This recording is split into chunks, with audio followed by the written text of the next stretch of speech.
We need to talk about generative AI in the business world because things are moving at lightning speed. Based on a brand new report from Wharton and GBK Collective, it looks like the era of just playing around with this tech, well, it's officially over. We have absolutely reached a tipping point. I mean, think back just a few years. When ChatGPT first hit the scene, it felt like this wild, fascinating experiment, right? For most companies, it was a curiosity, a time for cautious exploration, just kind of dipping a toe in the water to see what was even possible. But today, wow, that cautious curiosity has turned into something else entirely. Get this, a massive 82% of enterprise leaders are now using Gen A every single week. It's not some niche tool tucked away in the R&D lab anymore. It's become a core part of the modern workplace. And that shift, it's happened incredibly fast.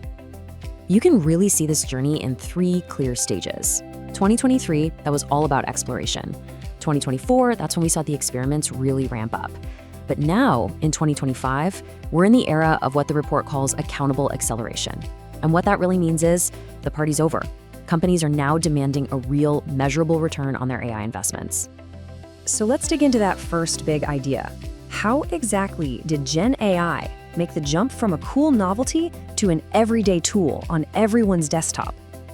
Well, just look at the growth in daily use. It's not just a small bump, it has surged from 29% to 46% in just 1 year. We're talking about nearly half of all business leaders using this stuff every single day.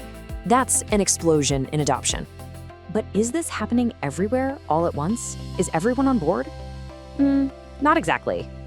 The data shows a pretty clear divide. When you look at different departments, IT and procurement are way out in front. And by industry, it's probably no surprise that tech and finance are leading the pack. Meanwhile, you've got folks in marketing and industries like retail and manufacturing who are still playing a bit of catch-up. So what are people actually doing with it? What are the killer apps driving all this? Well, it all comes down to really practical, almost mundane tasks that just make work better. Things like data analysis, summarizing those super long documents in meeting notes, and of course, editing and writing emails. These are the workhorse applications saving people tons of time every day. And this quote from a tech exec in the report, it just hits the nail on the head. The goal isn't to replace people, it's to automate the boring, routine stuff, to free up our brain power for what really matters, strategy and big picture thinking.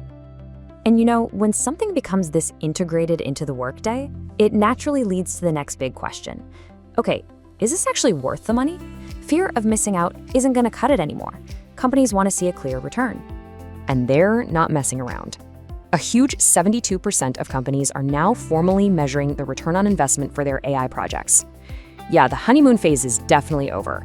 If you want a budget, you need to justify it with hard numbers. So, where is that money actually going? Okay, a good chunk goes to new tech, sure. But look at this slice right here. 17% for internal R&D? That's really interesting. It shows companies are moving past off-the-shelf tools and are starting to build their own custom AI solutions to get a real competitive advantage. But here's where it gets fascinating. There's this disconnect in how that ROI is perceived. While 81% of the senior execs in the C-suite are seeing a positive return, that number drops to 69% for the mid-level managers. The people on the front lines who are actually dealing with the day-to-day realities of making this stuff work. And this brings us to what might be the most critical theme of all. The technology is here, it's powerful, but the real key, the thing that will unlock its true value, is something else entirely. I love this line from the report. It says it all. People now set the pace. The primary bottleneck isn't the software or the hardware anymore, it's the human element. Success is now all about talent, training, and trust. And of course, that immediately brings up the billion-dollar question that's on everybody's mind. What does this mean for our jobs?